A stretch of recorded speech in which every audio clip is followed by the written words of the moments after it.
Hello and good evening. I'm Carlos and welcome to News at 10. Well, no party has confirmed their majority support for a new Menteri Besar candidate to the Perak ruler.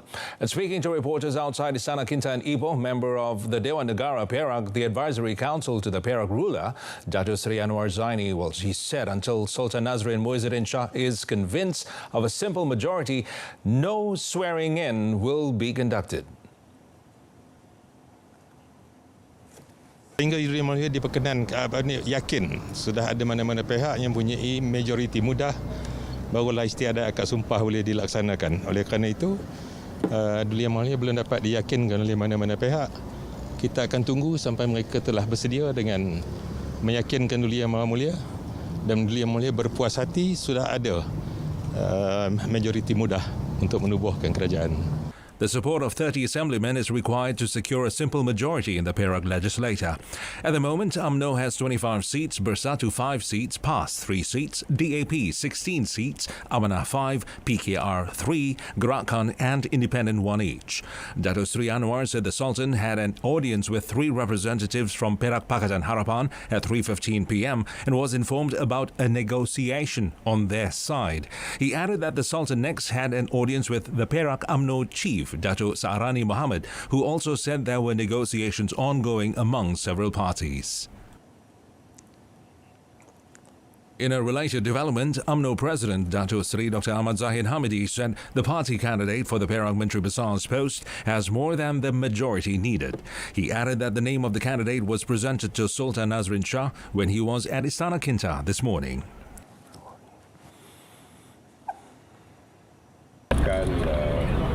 Surat memohon untuk berkenan bagi mempertimbangkan calon Menteri Besar Perak. Pengumuman untuk nama calon Menteri Besar Perak itu akan dibuat oleh tuanku sendiri. Datuk Seri Dr. Ahmad Zahid reiterated that cooperation in the Perikatan National Government in Perak would continue involving UMNO, Bersatu and PAS. Meanwhile, Perak Parti Amanah Negara Chairman Datuk Azmuni Alwi said Pakatan Harapan is not pledging support towards any candidate for the Menteri Besar's post. Datuk Azmuni had been summoned to the palace together with his counterparts from PKR, Farhash Wafa Salvador Rizal Mubarak and DAP's Nga Ko Ming. Their second audience today lasted just an hour. And then we pray for the best. Komen banyak sebab sekarang situasi very fluid. Selalu berubah. Okay. So we were just here to update tuanku lah. Kita ucapkan terima kasih lah pertentuan sabarlah sampai ada satu berita yang baik kemudiannya. On a related note, Perak PAS chief Razman Zakaria said he had received orders from the party's central leadership to cancel the audience with the Sultan. Well, the federal court today dismissed a review application by a former member of the Police Special Action Unit, or UTK, Azila Hadri, to set aside his conviction and death sentence for the murder of Mongolian Altan Tuya Sharibu in 2006. Well, a 5-member bench led by Chief Judge of Malaya, Tan Sri Azhar Mohammed, ruled that the court was of the view that on the face of the records, it has not been shown there was injustice in the case. And according to Tan Sri Azhar, Azila's own suppression that the act of murder was upon the instructions from a third party did not lead to an exceptional situation to warrant a review. Now, the former police commander was seeking to set aside his conviction and death sentence imposed by the federal court on 13 January 2015 and an order for a retrial. Now, previously, the same panel also dismissed former Prime Minister Datuk Seri Najib Tun Razak's application to intervene in Azila's review application. However, Datuk Seri Najib's counsel, Tan Sri Muhammad Shafi Abdullah, was allowed to appear before the court to hold a watching brief for his client in the review. Well, 2 policemen were arrested for allegedly molesting a young woman in Bungkalan Cepa, Kota Baru, Kelantan last Friday. Well, according to State Police Chief DCP Shafian Mahmud, the 2 officers were also accused of recording the immoral act, apart from blackmailing and injuring the victim. DCP Shafian said the incident occurred when the constable and lance corporal spotted a couple in a vehicle parked on the roadside while they were patrolling the area. The suspects then approached the couple before punching one of the victims and extorted an amount of money from them under the excuse of not reporting them to the religious office. Explaining further, DCP Shafian said the female partner claimed that she was molested and ordered to commit carnal intercourse with the suspects while her male companion was withdrawing money from the ATM machine.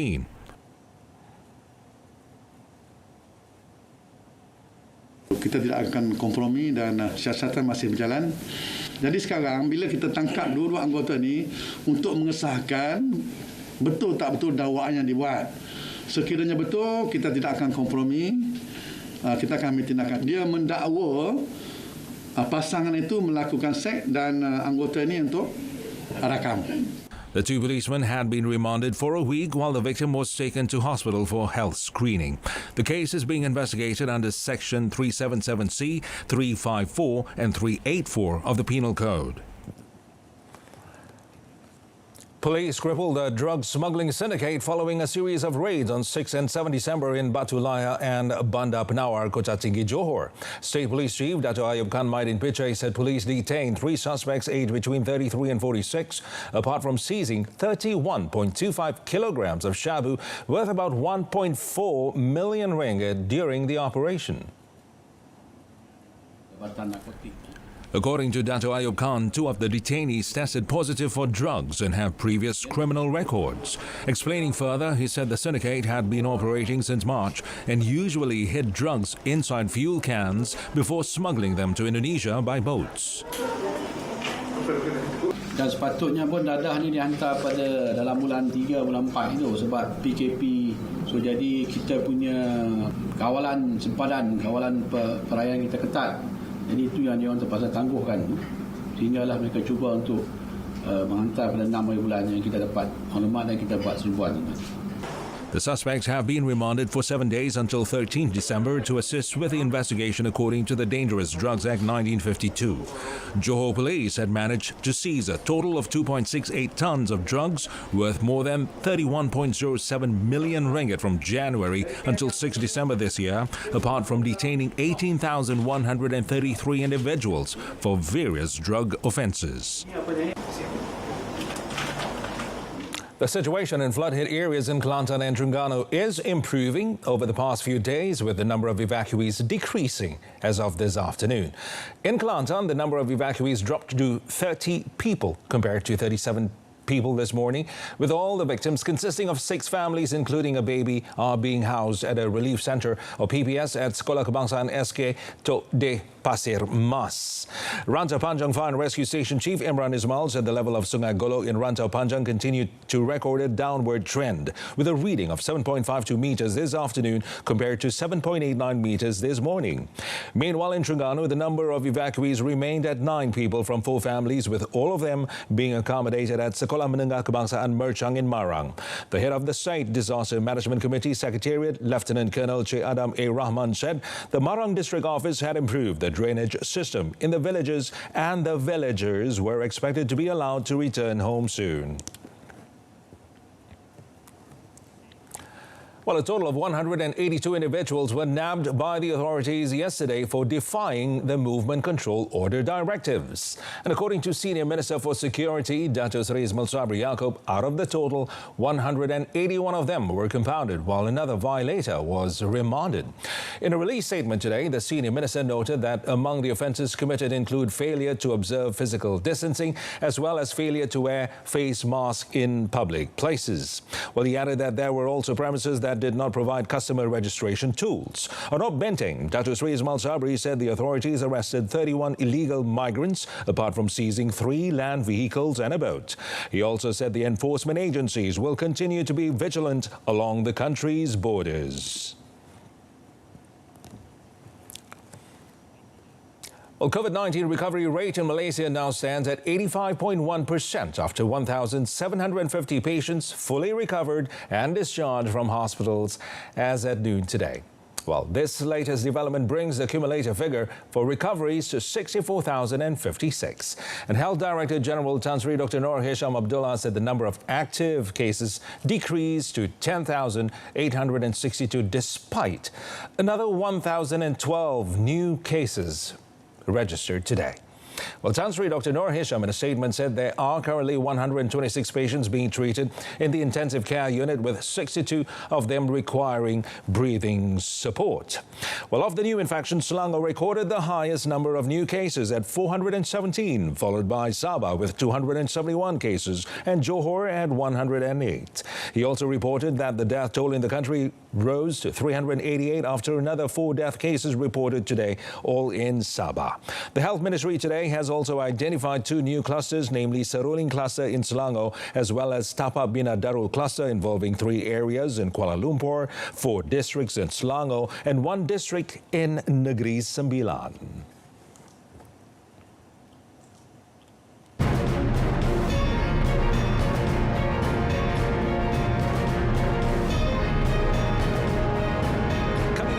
E-bidding for Vehicle Registration Series DDX begins 10th December.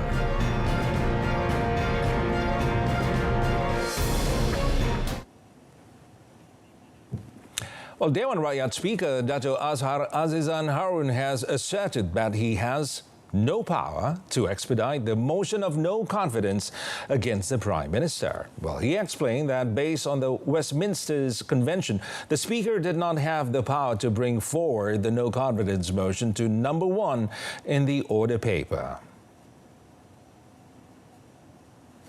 Pertamanya, saya tidak tahu bagaimana usul percaya di Dewan Undangan Negeri Perak ditangani oleh Speaker. Saya tak tahu peraturan mesyuarat mana dan di bawah kuasa apa ianya dinaikkan ke nombor 1. Saya tak tahu. Kedua, saya nak kata saya tidak terikat dengan apa-apa tindakan speaker-speaker lain. Lebih-lebih lagi Speaker Dewan Undangan Negeri, kerana saya kurang pasti bagaimana mereka lakukan perkara tersebut, dan saya juga tidak kurang pasti tentang peraturan mesyuarat yang digunakan di tiap-tiap negeri di dalam Dewan Undangan Negeri masing-masing. Nombor 2. Nombor 3, keputusan saya selama ini yang tidak menaikkan notis-notis usul yang telah dicadangkan itu di Dewan Raya ini, saya bukan buat sesuka hati. Earlier, before the debate on the 2021 supply bill began at the committee stage, Jelutong MP RSN Raya said the recent motion of confidence for Perak Menteri Besar had set precedents. However, Dato' Azhar said he had been explaining the issue for the past 4 months and urged all parties to stop raising the issue. The Domestic Trade and Consumer Affairs Ministry, or KPDN-HEP, is currently conducting a thorough investigation on the imported meat cartel case in Senai Johor Bahru recently. Its Minister, Dato' Sri Alexander Nantalingi, said investigating officers are in the middle of collecting evidence and recording statements from witnesses, apart from obtaining information and other documents from relevant agencies. Explaining further, he said that integrated inspection was also carried out with other agencies, including officers from the Department of Islamic Development Malaysia, JAKIM, and preliminary investigation found no pork at the scene. Tindakan awal kerajaan untuk menangani isu ini adalah dengan mengeluarkan arahan kepada pejabat KPDN-HEP seluruh negara pada 4 Disember 2020 untuk menjalankan pemeriksaan dan penguatkuasaan terhadap peruncit, pemborong dan pengedar produk daging sejuk beku. Pemeriksaan dijalankan secara bersepadu dengan agensi lain, khususnya dengan pegawai-pegawai daripada Jabatan Kemajuan Islam Malaysia, JAKIM, dan Jabatan Agama Islam Negeri-Negeri. Bermula dari 4 hingga 6 Disember 2020, sejumlah 128 premis telah diperiksa dan tiada tindakan kes diambil selain kes awal di Johor itu. Speaking at the Dewan Rakyat, he said the case would be referred to a deputy public prosecutor for further action once the investigation has been completed. A total of 6.4 million households have responded and completed their details in the 2020 Malaysian Population and Housing Census online using e-census as at 6 December. Minister in the Prime Minister's Department for Economy, Dato Sri Mustafa Mohamad, said the figure made up 19.7% of the estimated 32.7 million of Malaysia's population. Kita jangka dalam tempoh 2-3 hari lagi, seramai 1.34 juta lagi akan melengkapkan putaran mereka dalam e-census Banci 2020. Datuk Yang di-Pertua, peratusan respons penduduk di seluruh negara yang terbaik ialah Putrajaya 79.9%, di Putrajaya, Perak 28.9%, Johor 28% dan Pulau Pinang 20%. Dato Sri Mustafa also expressed his hope for the target of 30% of the population using e-census will be achieved by end of this year. The Phase 2 of 2020 census is set to be implemented face-to-face, was rescheduled to start from 20th January to 6th February next year. The government will upgrade the e-KASI system with the use of new technologies to obtain a more accurate data of people in the poor and hardcore poor categories. Well, Prime Minister Tan Sri Muhyiddin Yassin said 6.8 million ringgit would be allocated to upgrade the database of the e-KASI system next year.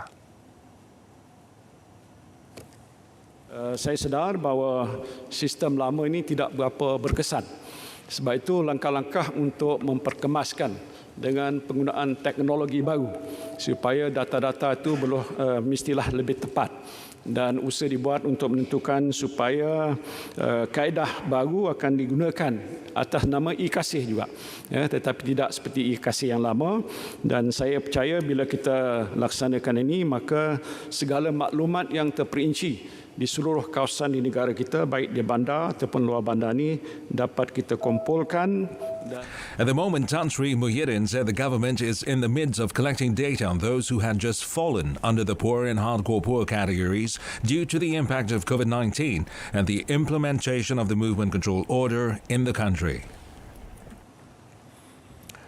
The Parliament was told today that about 52% of the 101,385 Malaysians who lost their jobs as of 3rd December were earning 2,000 ringgit or below, making them fall under the poor and hardcore poor categories. As such, Prime Minister Tan Sri Muhyiddin Yassin said the government is focusing its effort to improve the well-being of the people and curbing poverty, especially in the rural areas nationwide, under the National Development Plan. Sebagai antara lain adalah bantuan sosial seperti 2.2 bilion yang telah diperuntukkan untuk bantuan keuangan bulanan persekutuan untuk tahun 2021 berbanding dengan 1.5 bilion pada tahun ini seperti bantuan pada OKU dan lain-lain kumpulan. Kerajaan juga telah pun meneruskan program bantuan sari hidup yang memberikan manfaat kepada 45 juta orang penerima dengan peruntukan berjumlah 5 bilion ringgit dalam tahun 2020. Speaking in Parliament today, the Premier said a special cabinet committee chaired by him was formed back in September, especially to manage this issue, adding that the government remained committed to curb poverty and ensuring good livelihood for the rakyat. The Kelantan Road Transport Department, JPJ, will open bidding for vehicle license plate series DDX via the JPJ e-bid system from 10th to the 14th of December. Its director, Hanif Yusabra Yusuf, said results on the bidding would be announced on 15 December. Well, he said the JPJ e-bid initiative was a strategic move to give long-term benefits to the people, besides enhancing efficiency of vehicle registration by using online transactions. According to Hanif, since the JPJ e-bid was introduced in Kelantan from the DP to DDW series, the total revenue collection was 11.88 million ringgit. Kelantan JPJ, he said, received the highest bid for DDV1 at 250,000 ringgit. Well, he said this in a press conference to launch the bidding for the DDX series at Tunjong today. Bidding can be done at portal jpjebid.jpj.gov.my or smartphone application JPJ eBid. It is open to Malaysian citizens and permanent residents 18 years and above and registered companies. The minimum bid for most valued numbers start at 20,000 ringgit for attractive numbers, at 3,000 ringgit for popular numbers and 800 ringgit for normal numbers. They are 300.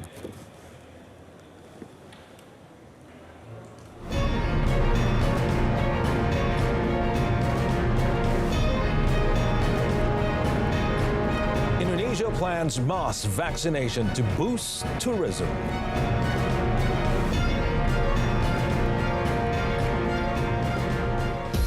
With the MERS 999 application system, getting emergency assistance is now easier. Save Me 999 Police connects the Malaysian public to the police. Save Me 999 Deaf for those with hearing or speech impairments. And Save Me 999 Blind for those with visual impairments. Download now for free on your smartphones. MERS 999 and applications make emergency calls easier.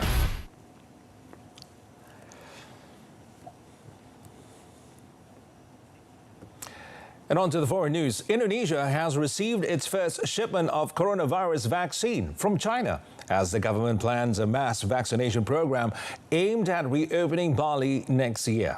On Sunday, Indonesian President Joko Widodo said 1.2 million doses of a vaccine from a Chinese pharmaceutical company, Sinovac, had arrived.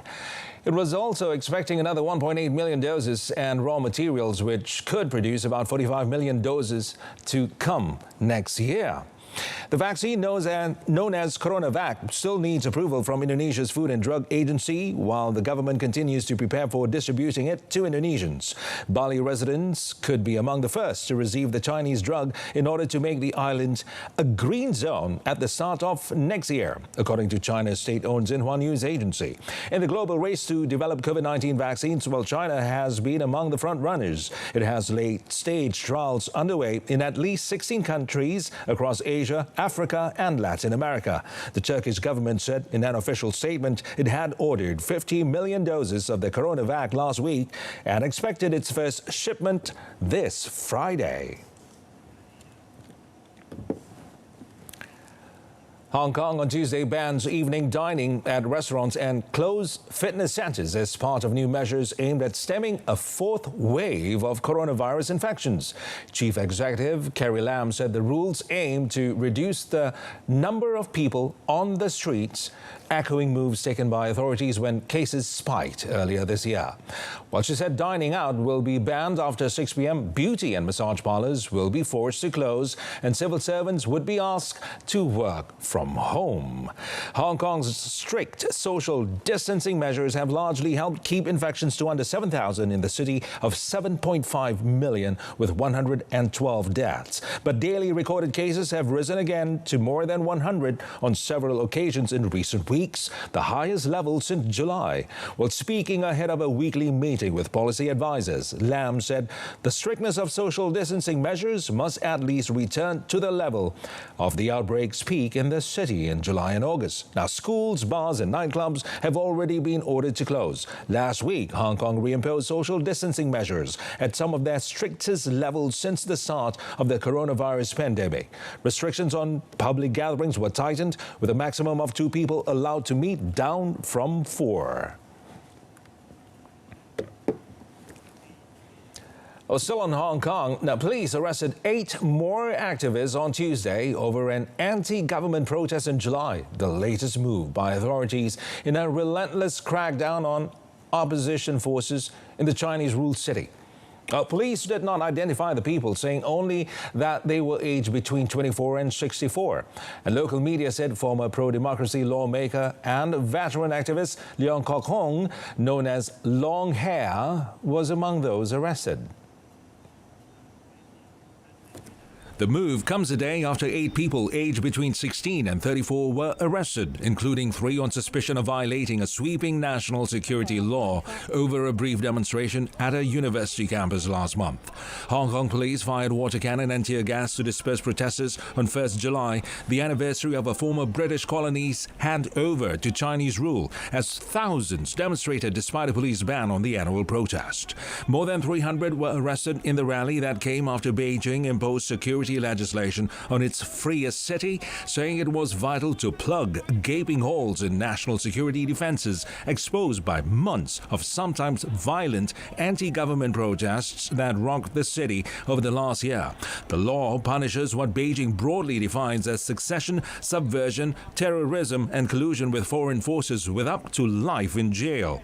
On Monday, the United States announced further sanctions to punish Beijing for imposing the law on Hong Kong, escalating tensions between the two sides. It is an honor.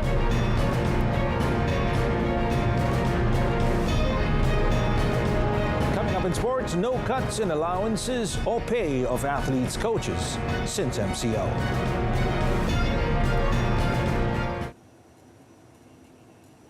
Well, there has not been any cuts in the training allowances and pay of national athletes and coaches since the implementation of the Movement Control Order, or MCO, on 18th March.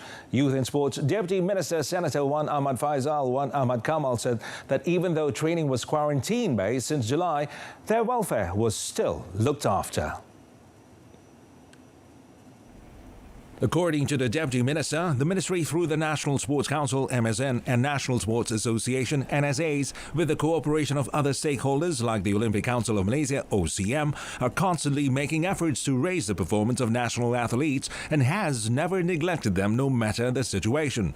He said those who are undergoing full-time training are offered packages encompassing monthly training allowances, meals and accommodation, competitions online or simulations, training and competition equipment, coaching expertise, as well as sports science and medical services.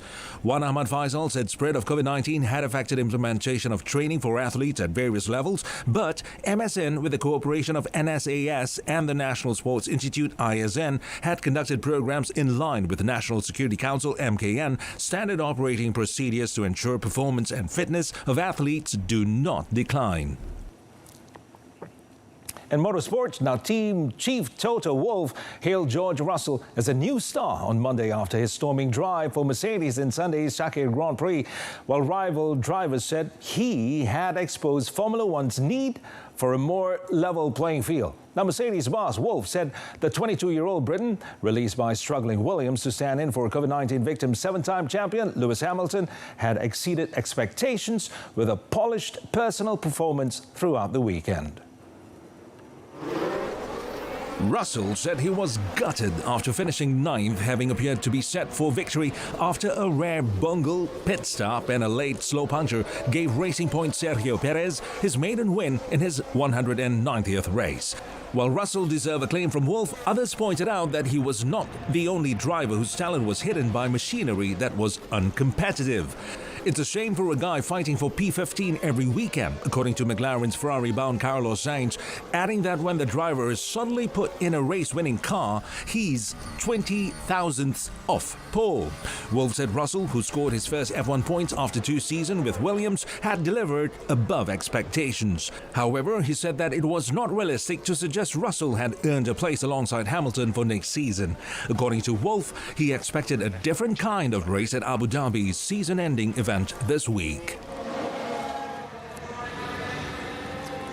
And that's it from us this evening. In our top story, no party has simple majority to form Perak state government. Well, join us for updates at noon at 12:30 tomorrow. I'm Mohammed Amin Carlos. Thanks for watching. Good night.